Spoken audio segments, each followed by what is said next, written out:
I was making his favorite dinner, roast chicken, the way he likes it, golden and patient. The house smelled like comfort or maybe denial. I reached for my phone to check the timer, but his lit up first. A message. Miss you already. 3 words, hotter than the oven behind me. I kept stirring, pretending nothing had changed, even though everything had. That night, he said grace over the meal I made, and I said mine silently.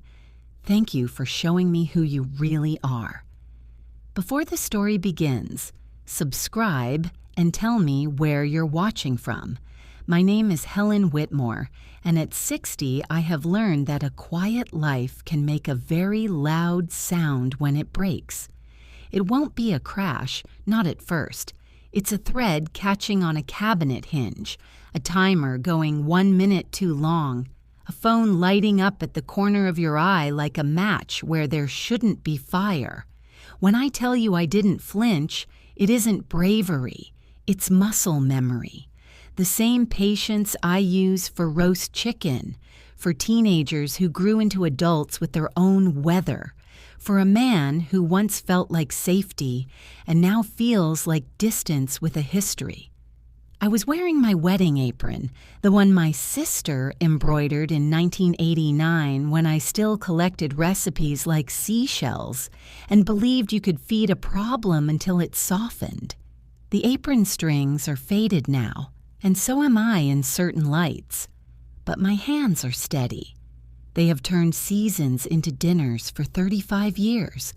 They know the weight of the cast iron, the way salt sticks to the tips of my fingers, the exact point a pan of carrots starts smelling like sugar. George had texted earlier, home in 20, hungry. We speak in shorthand after all this time. I love you becomes okay. I miss you becomes meeting ran long. Thank you becomes a squeeze of the shoulder on his way to the news. He is 63 and still keeps a briefcase as if paper needs a leather room. He sets it by the hall table like a dog that will guard him from the night. He has always liked certainty. He married me in part because I could give him certainty in the small things. Laundry folded the same way, birthdays remembered, a house that smelled like Sunday even on a Tuesday. The text on his phone arrived between the toss of the potatoes and the check of the oven. The phone was face up on the counter because he had asked me years ago to plug it in when he forgot. You're better at remembering chords, he said with a smile that used to feel like a promise and now feels like a habit. I wasn't snooping. I wasn't touching. It lit on its own, as if the house had decided to stop keeping the secret, too. Miss you already. I blinked and blamed the steam. The sender's name didn't show on the preview, just those 3 words and a heart not filled in. Empty. Polite. I watched the screen go dark, then bright again with a second line. Drive safe. The second line was what made it real. Only love or a mother worries about the drive. I am not his mother. I stirred the pan of shallots until the sweet turned to caramel, and for a ridiculous second thought, maybe it's the pharmacy, reminding him they miss his copay. Maybe it's one of the kids, though neither of our grown children has ever used the word miss without a meme to cushion it. Maybe it's nothing. Maybe it is exactly what it looks like, and my life is asking me to be brave at an age when bravery costs more. This is not a revenge story. I am not young, and I do not break plates. If anything, I wash them too clean. We were young once. George and I met in a church basement where the coffee burned and the chairs squealed when you moved. He was doing sound for the community choir. I was the one who arrived early and left late to make sure no one forgot their scarf. He had an easy laugh and a way of standing that made rooms feel finished. He took me to a diner that first night, because he said he wanted to watch me choose pie. I chose lemon meringue. "You looked like a lemon girl," he said, and I forgave the presumption because he wasn't wrong. I like things sweet, but I require a little sting. He was an accountant then, not yet the senior partner who wears a voice like a tie. He carried a calculator with the same reverence some men save for rosaries. He admired how I made a list on the back of a receipt and solved 4 problems without calling it math. We married in June under an elm tree that is now a stump. He promised better or worse. I promised to be patient when the numbers were more than the words. We kept those promises in all the usual ways. Mortgages and colds and late fees and apologies that took the form of clean gutters. 2 children, Emily and Chris, arrived and turned our house into a symphony of laundry and milk and homework and late-night fevers. He worked. I worked too. First at a preschool where the alphabet lives on the wall, then at a bakery where butter understands everyone. When his mother fell ill, I left both to take her to appointments and teach her television to listen to the remote. "You're a saint," people said, and I learned to smile around the taste of the word. Saints go to heaven. I was determined to keep living here. When the children left, the house exhaled. I kept it busy. I painted the kitchen a color the paint chip called warmed cream and the can called eggshell, and I called something that can survive spaghetti sauce. George brought home new briefcases and kept his old ones in the attic like a museum of competence. He developed a fondness for everything that claims to be smart: smart thermostat, smart speaker, smart watch. I kept making dinner, kept walking the neighborhood where mailboxes tell you who still believes in flags, kept being grateful for the simple health of the ordinary. We were steady. We were fine. Fine is a warm bath that cools while you aren't looking. He started getting home later. "Traffic," he'd say. We had to go over numbers. I would nod and ask if he wanted the good knives with his apple, because that is what decades do to a woman's heart. Train it to serve the right knife for the right fruit, even when something is wrong. I didn't look at the phone. I looked at a lifetime instead, which is the trick that keeps women married even when they are lonely. I basted the chicken. I shook the pan to hear the potato edges crisp. I checked my own phone, timer humming along, and wiped the counter where a shadow of his phone lay like a second plate set for someone I hadn't invited. The front door opened the way it always does. George's key, the polite thunk, his voice tossed into the hall to find me. "Honey?" He says it like a man calling a boat to the dock. I wiped my hands and called back, "Kitchen." He came in with the briefcase and the smile and the day still clinging to his coat. He kissed my cheek and said, "Smells like heaven." And I thought, it smells like denial, and then felt ashamed because heaven has never done anything to me. He put his phone on the counter, near mine, away from his, and asked, "Timer?" As if we hadn't been keeping different time for months. 7 minutes, I said. Wash up. While he ran water and hummed the way he hums when he thinks he's alone, I took off my apron. I set the plates. I folded the napkins into triangles because squares felt accusing. I watched steam halo the kitchen and told myself every marriage builds a fog now and then. Dinner was as good as muscle memory can make it. His is the plate with the thigh. He likes the dark meat. He said grace, the short version. Lord, thank you for this food and the hands that prepared it. I closed my eyes and said my own grace, unnamed and private. Thank you for showing me who you really are. Please help me show myself who I am. We ate. He ate happily, which is what makes betrayal so strange, the way appetite refuses to be moral. He asked about Emily, who texted a photo of a plant that refuses to live. He asked about Chris, who sent a link to an article about a city I will never visit. He told me a story about a client who confuses deduction with exemption, and I nodded the way wives nod when they have mastered the language of another person's day. I did not ask about his text. I wanted to, the way a tongue wants a chipped tooth. But I believe in gathering facts like stitches. If you pull too hard on a single thread, you can tear the whole thing beyond repair. After dinner, I made tea. It's what I do when I need a ritual that doesn't make a mess. He went to his chair. He is a chairman. He likes his spot. I cleared plates, and when I turned, saw the glow again on the counter. His phone. I didn't touch it. I read. See you tomorrow? A bubble pulsed and then disappeared, as if the words were shy.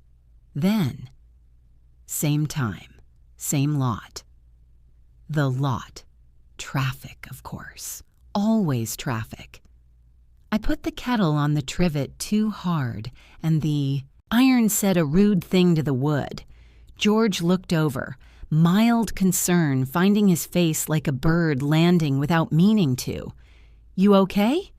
Of course, I said, and the word sounded like something light as a napkin.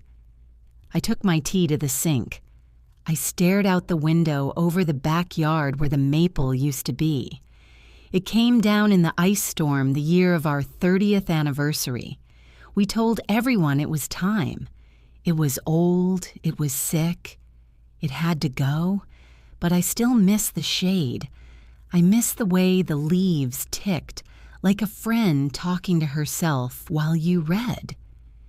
He went to the den after tea, as he always does, to check scores he could have watched live if he liked noise more than numbers. I wash the dishes by hand even though the machine works fine. The act of soaping and rinsing has steadied me since I was a girl in my mother's kitchen, learning how to exist without taking up space. The foam turned the sink into clouds. I put away the good knives because I did not want to think about their purpose while I was angry. When the house was clean enough to be innocent, I took my own phone to the bedroom and sat on the edge of the bed we have shared for most of my life. I did not cry. Tears are honest, but they also blur the words, and I needed words tonight. I typed. What to do when you suspect your husband is cheating?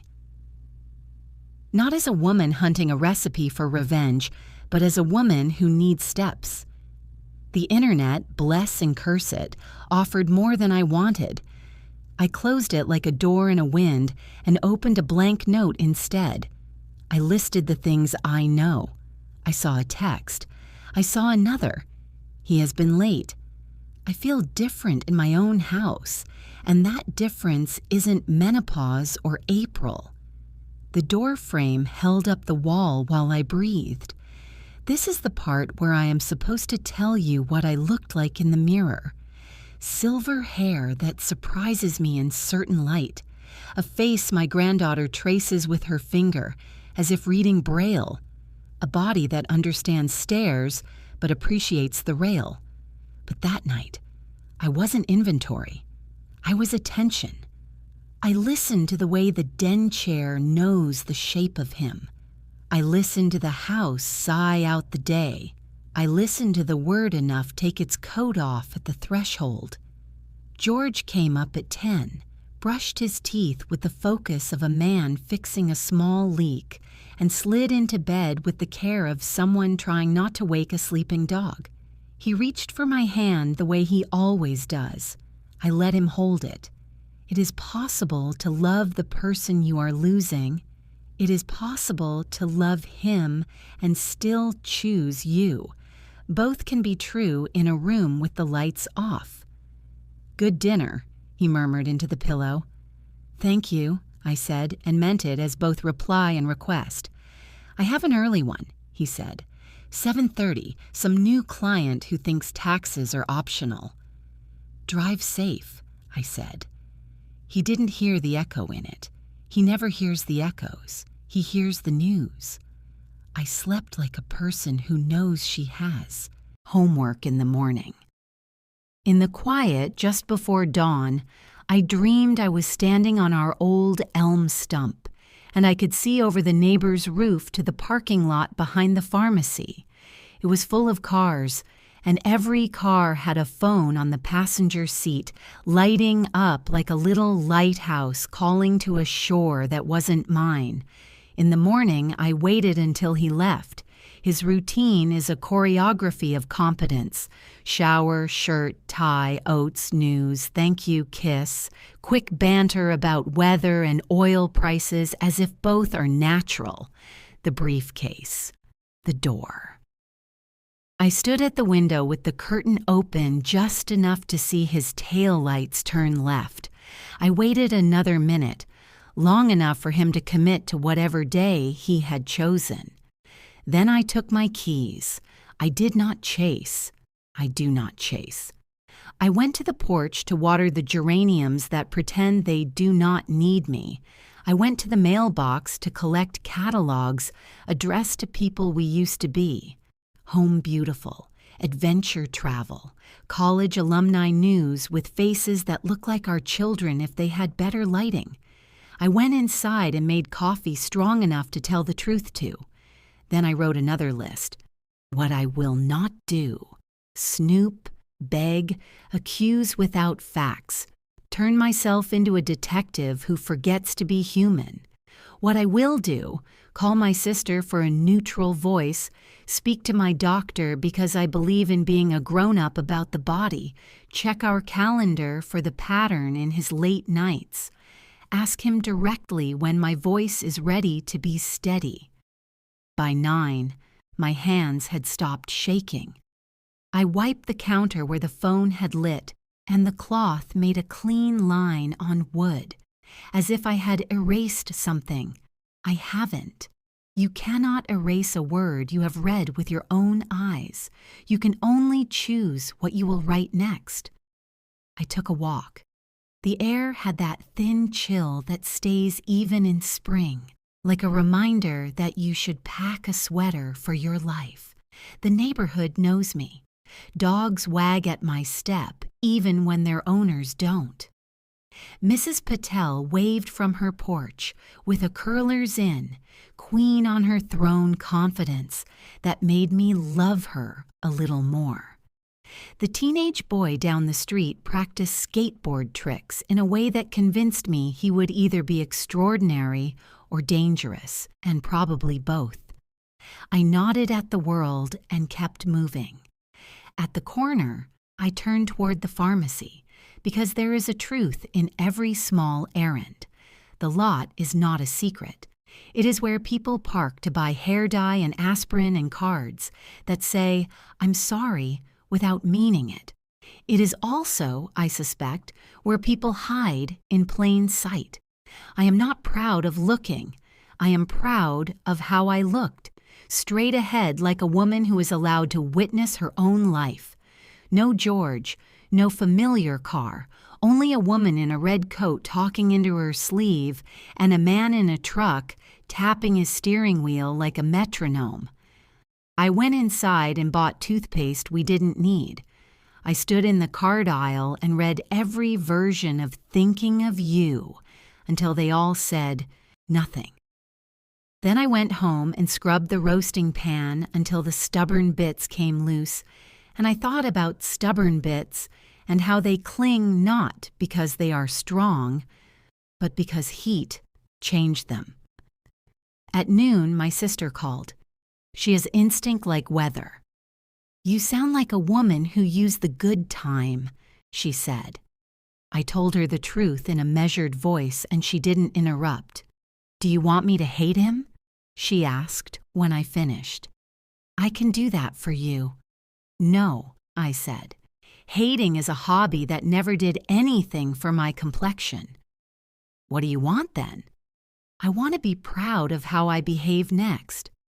Then I will be proud too, she said, and I will have my phone on loud.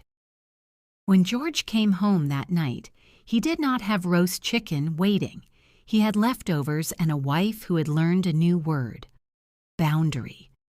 I set the table with the everyday plates. I sat.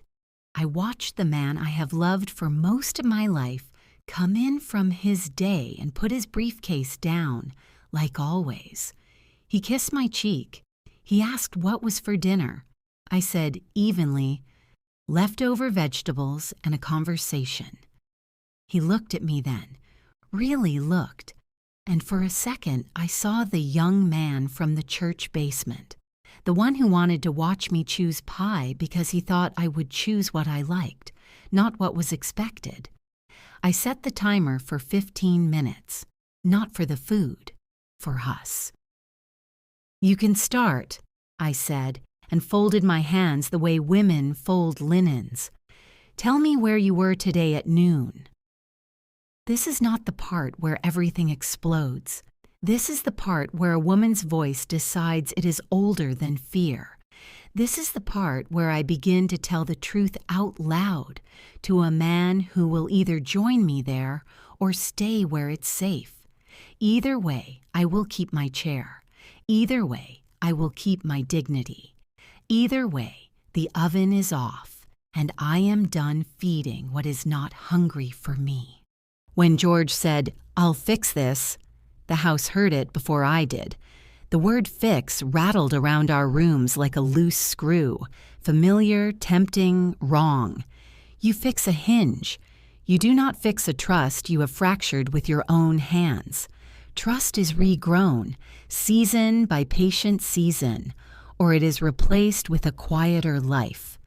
He left for work early wearing that careful aftershock politeness men put on when they are hoping yesterday will forget. He paused at the door with his briefcase and his trying.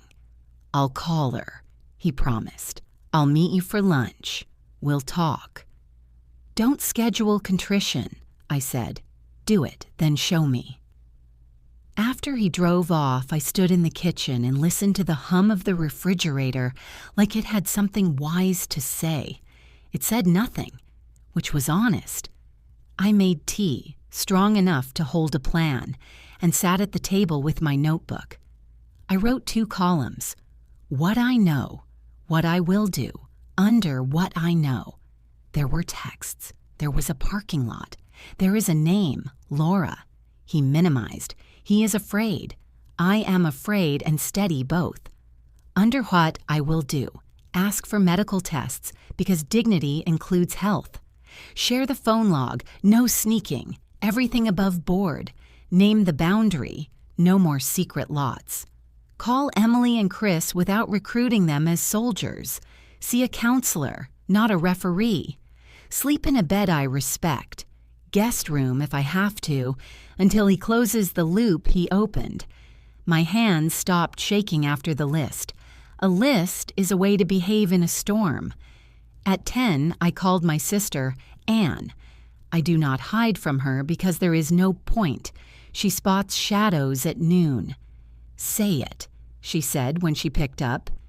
"He's been meeting a woman," I said, and laid out the facts without embroidery.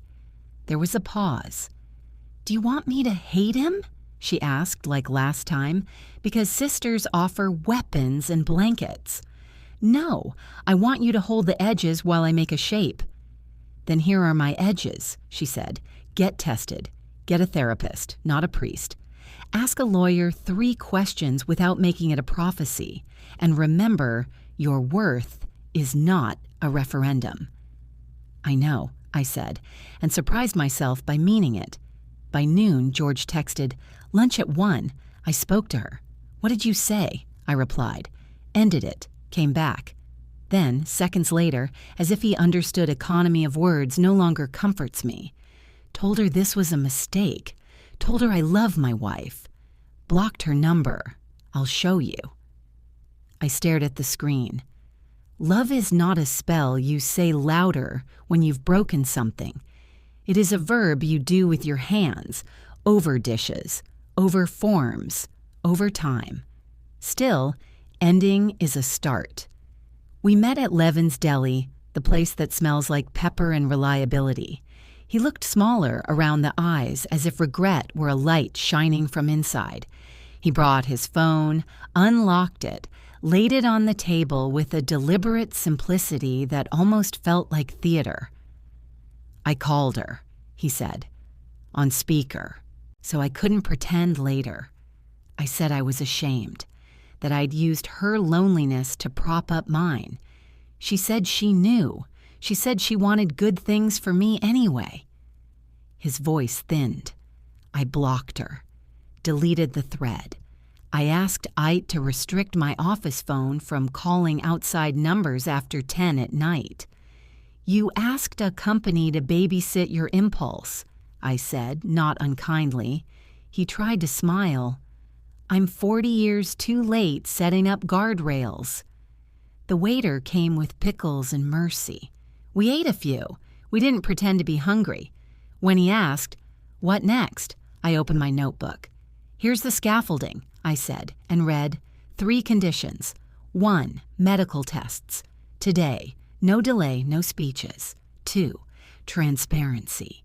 Phone, location sharing, the boring pieces of accountability. Not forever, but long enough to regrow the part of me that unclenches. 3, therapy. 2 kinds, together and separate. I won't carry your remorse in my bag and call it groceries. He nodded after each, flinching only at the last line like he'd been seen in a mirror he didn't choose. "Agreed," he said. "All of it." "When?" "Now," I said, "because I am 60 and done with dignified waiting that costs me sleep." We left cash on the table like an apology to the pickles and walked to the clinic 3 blocks over. The nurse didn't arch an eyebrow at our ages. Bless her. She pricked our fingers with the indifference of a woman who knows everything breaks down eventually if you don't maintain it. We scheduled follow-ups. We held paperwork between us like a truce flag. Outside, I felt both old and adolescent. Old enough to know better, young enough to feel the air cooler after a storm. On the sidewalk, he took my hand, gently like it had its own doctor's orders. "Thank you," he said. "Don't thank me yet," I said. "We haven't done the quiet part." The quiet part? The part where we let time prove we meant it. That evening I told Emily and Chris not the full anatomy of our wound, just the outline they deserve as our children and the space we owe them as adults. "Your father and I are going to counseling," I said on the group call. "We are practicing honesty. We are safe." Emily's face, a square on my phone, pulled tight with worry that belongs to a child too used to carrying. "Do you need me to come?" "No," I said. "Love us without choosing sides. That will be work enough." Chris nodded, jaw set like his father's when numbers don't balance. "Do you want me to hate him, or do you want me to be useful?" "Useful," I said. "Hate is free. Usefulness is precious." That night, I slept in the guest room. Not as punishment, no flouncing, no slam doors, simply as a boundary that matched the size of the space between us. I left the master bed made, the way you leave a church when you are not finished with God but cannot pray in that pew tonight. In the small hours, I woke and listened. Houses have their own respiratory system, vents, pipes, wood. Our home sounded like a body recovering from anesthesia, slow, cautious. The next morning, I made oatmeal again. I set 2 bowls. He came down in a fresh shirt, hair still damp, contrition pressed and ironed. He sat, waited for me to start. "Thank you," he said, spoon idle, "for not humiliating me when you could have." "Humiliation is a blunt instrument," I said, stirring. "I prefer the sharpness of truth. It cuts faster, heals cleaner." He nodded like a man being instructed in a craft he respects but hasn't practiced. "I called Dr. Shu," he said. "Therapist. She has an opening Thursday at 3. I also called Pastor Lee, not for confession, for language. I need words I haven't used in years." "You can borrow some of mine," I said. "Start with, I was wrong, no cushions." He swallowed. "I was wrong." We ate. The oatmeal tasted like something people eat when they are building again.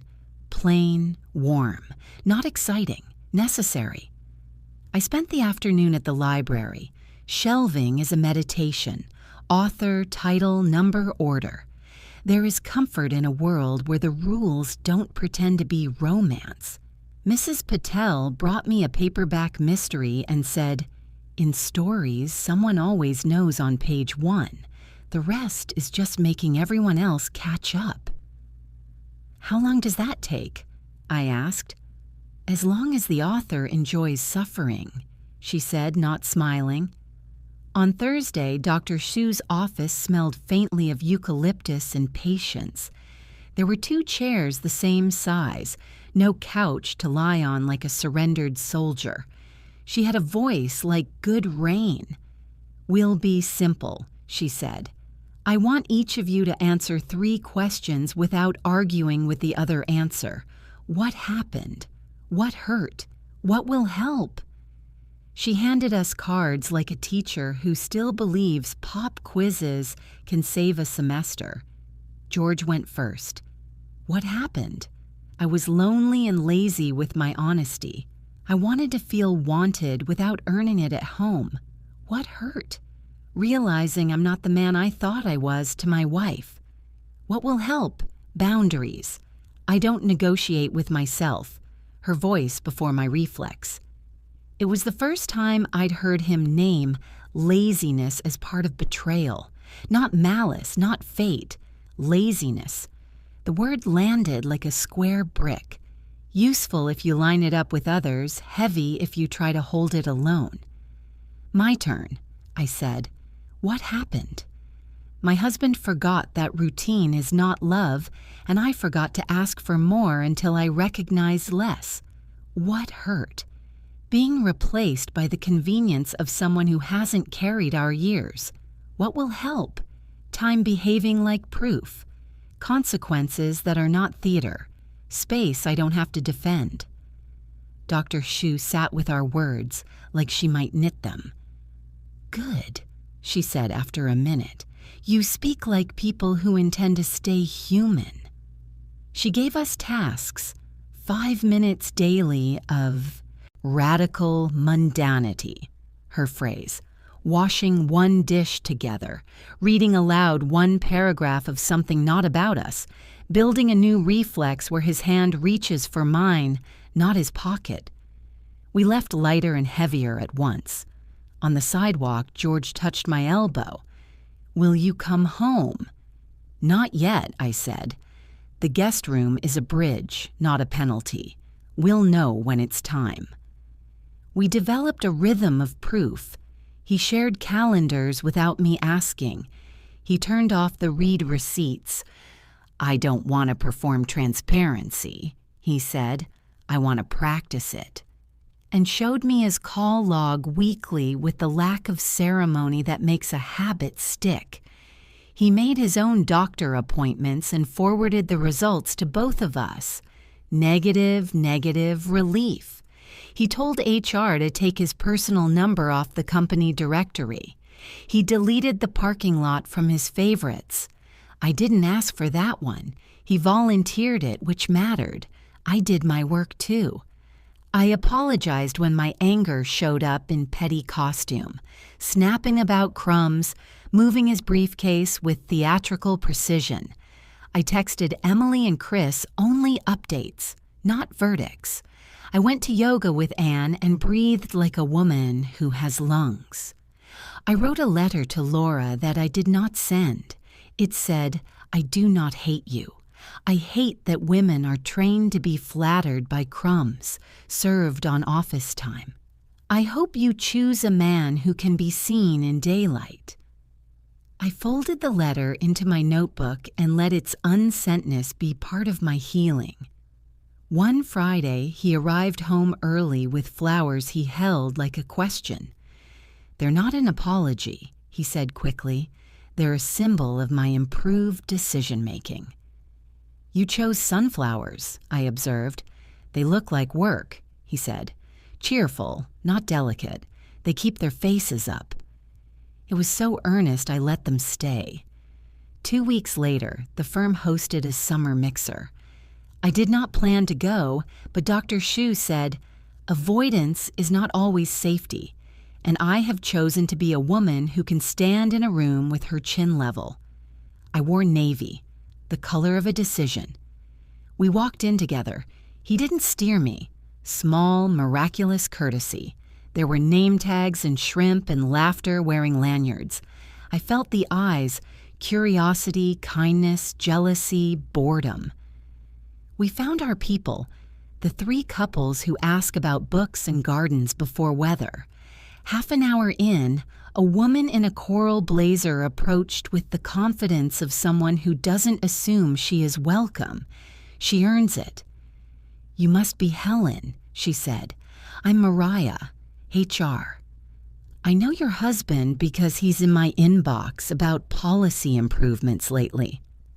"Policy improvements?" I raised an eyebrow at George. I suggested we add no off-site meetings without calendar invites and no after-hours personal texts between supervisors and team members, he said, sheepish. Mariah smiled. "By the way, he's the only man who didn't roll his eyes.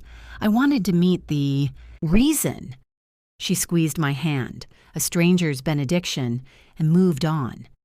George blushed a color I hadn't seen on him since 1989. We stayed 1 hour exactly. On the way home, he said, "You were brave." "I was present," I said. "Brave sounds like a medal. I want a life." Summer thickened, full of lawn mowers and children learning to whistle. I started volunteering at the library's story hour on Tuesdays and found a voice I hadn't used in years, the one that can make 3-year-olds believe a duck can have a degree. I watched a young mother in the back, new baby asleep against her chest, and felt a pang so old it broke like honey. Sweet, slow, impossible to clean up if you spill it.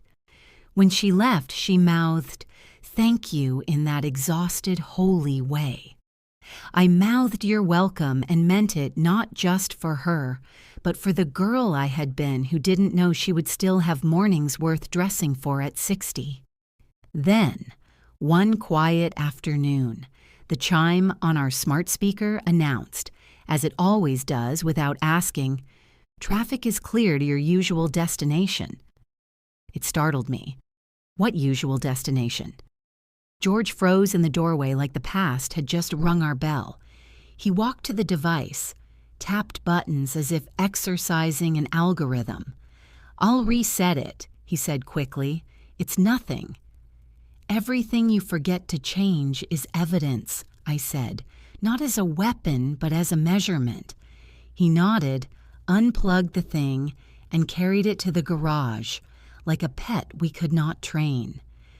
That night, after dishes, he sat at the table and pushed a blank envelope toward me. "I updated my will," he said, voice steady. "Not because I think we're ending, but because I don't want you surprised anymore by anything with my name on it. Read it. Tell me what you want changed." Inside was neat handwriting and the unromantic mercy of clarity. I corrected 2 items, small legacies I wanted to direct to causes I believe in, a scholarship our church runs for single parents going back to school. He signed without sighing. On a Sunday near the end of July, we went to church. The first time in months, it felt like an act of belonging rather than obligation.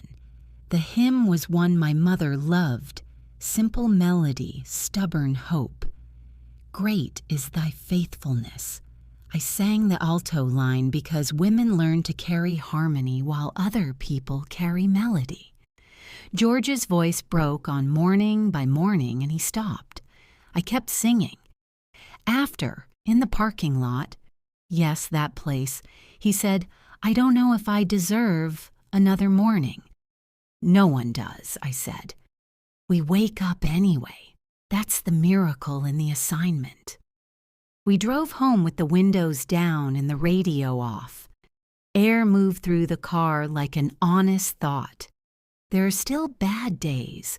There are still afternoons when I open the pantry and forget why I'm there because grief is a trickster. And even when you are not grieving a death, you are grieving a version of your life that won't be returning. There are nights when he reaches for my hand and I let him hold it, and nights when I put both hands on my own chest and count 1, 2, alive. There are mornings when the kettle whistles and I think of the first time I fed him and the last time I fed us a lie. But the rising conflict, that long simmer, has changed flavor. It is no longer the taste of denial. It is the heat of work. We are in it, not around it. He is, at last, learning how to listen without preparing a defense. I am, at last, learning how to speak without performing mercy I don't feel. On the last page of my notebook for July, I wrote 4 lines, like a recipe. Ingredients: time, proof, ordinary days, deep sleep, laughter that doesn't apologize. Do not add, surveillance disguised as love, speeches disguised as change. Stir in, shared work, separate therapy, kind friends who know when to leave. Serve, warm, not hot. Eat slowly. And beneath it, in smaller script, I wrote the sentence I will carry into whatever comes next. I will not be the woman who mistakes patience for silence or forgiveness for forgetting. The timer in me has changed. It no longer counts down how long I can endure. It counts up, in days of evidence, in nights of peace, in the steady arithmetic of a heart that has learned to subtract what harms it and add what helps. When George asks now, "Are we okay?" I don't say fine, I say we're working. And he says, "Good, let's keep working." And we do, without audience, without theater, without the parking lot as a character in our story. The conflict still rises sometimes like bread, but I'm kneading now, not pretending. That is the difference between being fed and finally learning to feed yourself. Dr. Shu called it Radical Honesty Week. No prefaces, no cushions. She said, "If you need to say I was wrong, say it in the first sentence, not the third." By Wednesday morning, we were doing okay. George set his phone face up, turned off notifications after 10, forwarded doctor results without my asking. Transparency was still awkward, but it was becoming less theatrical. Then the phone on our counter lit up. Unknown number. I'll be there in 5. Same lot. Just goodbye. The words landed in the kitchen like dropped cutlery. George was in the mudroom pulling on his shoes. "Ready?" he called. "Come here," I said. He stepped in, saw the screen, went pale. "I didn't," he swallowed. "I didn't invite that." "Then don't pretend you didn't want it," I said, voice steady. "What you do next matters." He stared at the message as if it might erase itself out of courtesy. "I'll ignore it." "No," I said. "We'll end it. In daylight." I took my keys off the hook. Together. We drove in silence. The lot behind the pharmacy glared under noon sun. No shadows, no romance. A silver sedan pulled in, precise as a habit. She stepped out. Laura. Office pretty in a way designed not to spook anyone. Careful hair, careful mouth. She saw me first. Surprise flinched across her face, then something like relief. "Helen," she said, as if we were meeting at a PTA bake sale. I asked him to say goodbye. I thought it would help. Help whom? I asked. You? Him? Or the story where it wasn't as bad as it was? George stood between us, hands empty. I ended it, he said, more to himself than anyone. Laura looked at him. Yours words last week weren't... She stopped, then chose the truth. You said you didn't know whether your marriage would make it. That's not the same as permission, I said. I know, she said quickly. She turned to me, eyes level. It was wrong. I'm sorry. Apology accepted, I said, because I'm a woman who will not spend interest on hate. But I need the facts. How long? Laura hesitated, glanced at George. He stared at his shoes. Say it, I told her. 3 months, she said. Lunches, texts. Once at a hotel, he left before. She cut herself off, shame reddening her throat. He told me you were distant, that you were roommates, that you wouldn't notice. I let the wind blow through the sentence until it cooled. Then I looked at George. Is that the story you told yourself, or the one you sold her? He met my eyes finally. Both. Then this is the last lie either of you tells in front of me, I said. George, you're going to end it again. Properly, without drama, without rewriting. Laura, you're going to let it end. Laura nodded. I already did, she whispered. Today was goodbye. Goodbye, I said, and felt the word attached to more than one thing. George pulled out his phone. His hands shook, but he typed anyway. I was wrong to contact you. This ends now. No more calls, no more texts, no more meetings. I wish you well, far from us. Gee, he showed me. He pressed send. He blocked. He deleted. He put the phone in his pocket as if it might bite. Thank you, I said. Now we go home. Laura swallowed. Helen. She took a breath. I have a mother your age. I hope if anyone ever hurts her, she has your spine. It's not spine, I said. It's practice. We left her there, small in the bright lot. In the car, George gripped the wheel. I don't deserve... Don't curate my mercy, I said. Drive. Back at the house, we sat at the table where we have paid bills and wrapped Christmas presents and once colored placemats with our grandchildren. The ordinariness of it steadied me. 3 months, I said, and a hotel. He nodded, shame a weight he finally decided to hold. One time I panicked, I left. He exhaled like a confession. I kept telling myself it wasn't real. I used words to make it small. It wasn't small. No, I said, it wasn't. I'm sorry, he said, clear and without ornament. I was lonely and lazy, and I chose the cheap attention. I broke your trust and then expected you to carry both our grief and my guilt. I was wrong. The clock approved. 1 click. I'm not interested in punishments, I said. I'm interested in consequences that build something. He nodded, eyes wet, but not trying to weaponize it. Tell me what they are. 2 months apart, I said, and he flinched like I'd named a surgery. You'll stay at the condo near your office. We will see each other for therapy and Sunday dinner. No overnights, no parking lots. I slid a folder across the table. Full financial transparency, passwords, statements, the parts of our life I let you keep so I wouldn't worry. We'll put it all on the counter, like flour before we bake. He nodded. Done. And this, I said softer. No more fine. We don't say fine for a year.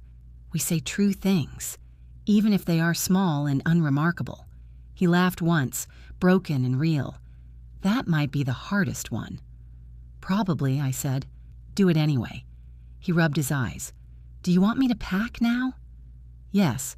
He stood, then turned back, sudden, desperate. Helen, Do I have a chance? You have a chance to behave like a man I respect, I said. That's the only chance that matters. He packed a bag while I stripped the guest bed and remade it. I heard drawers open, close, open again. The sound of a life learning it needs less. At the door, he balanced the suitcase and the shame and said, "Thank you for not calling the kids." "I'm not hiding this for you," I said. "I'm protecting them for me." He left with a careful nod. The house inhaled the quiet like new air. I walked to the sink and washed 2 mugs in 1 plate, slower than soap requires. My hands were steady. In the den, the chair he favors sat like a question I didn't need to answer tonight. The phone buzzed. "Dr. Shu, how did honesty go? We ended it in daylight," I typed. "He's moving to the condo. I'm not collapsing." "Good," she wrote back. "Homework, 3 sentences tonight. What hurts? What helps? What's next?" I poured tea, sat at the kitchen table, and wrote, "What hurts?"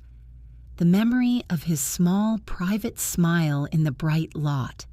The way I became a story he told for convenience. The hotel I didn't know we were in. What helps? Truth spoken quickly. Consequences without theater. The knowledge that love is a verb I can aim at myself. What's next? Sleep in my own bed. Buy fresh sheets because this is also my house. Keep therapy. Let time be the judge I stop trying to be. At dusk, Emily called. "Mom, you okay? You sound different." "Working," I said. "Not fine, working." "I'm proud of you," she whispered. "Do you want me to hate him?"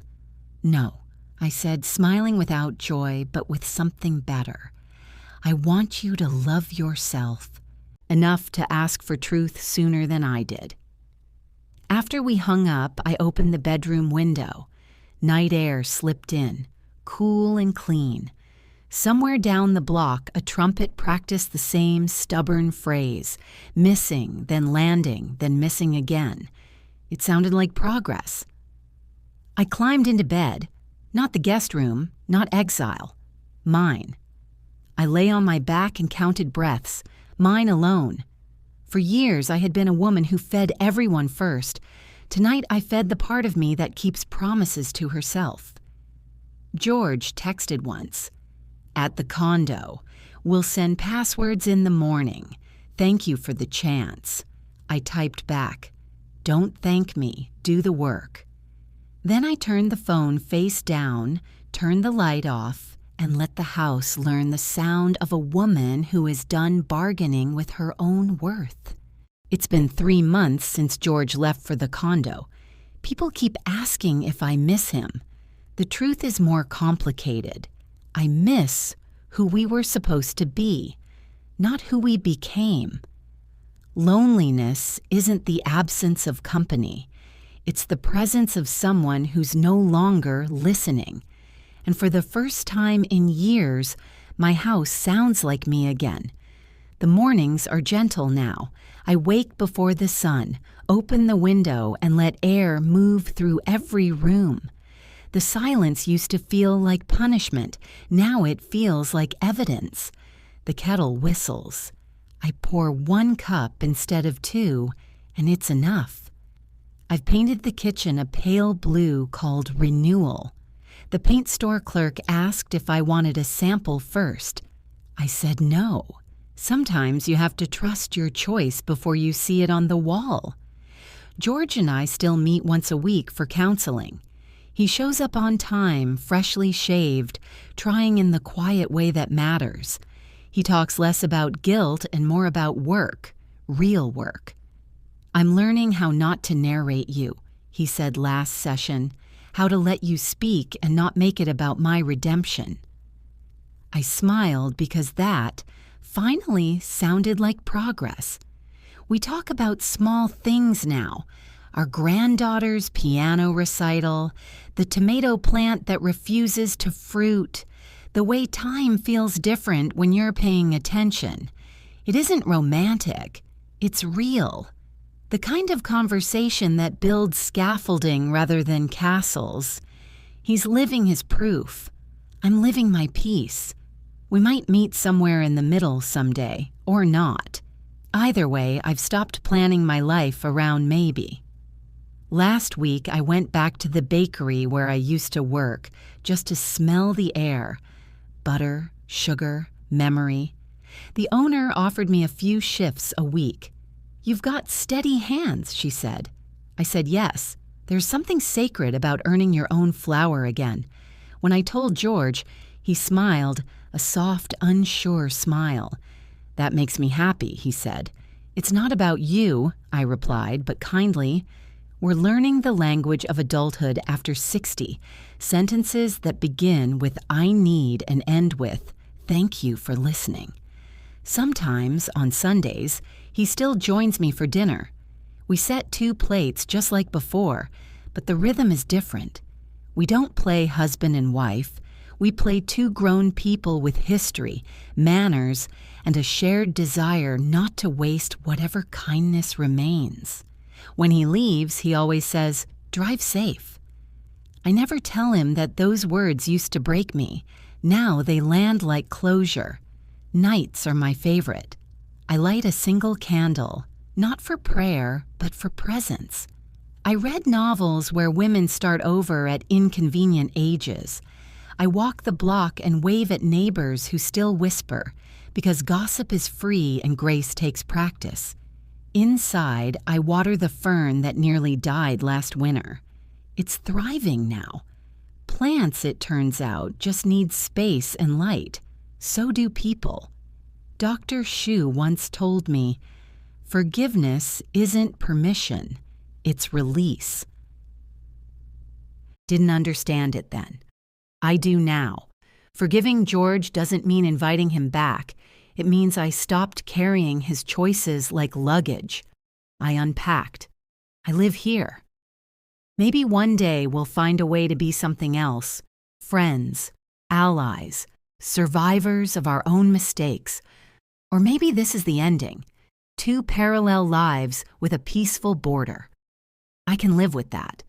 Because what I wanted all along wasn't revenge or even repair.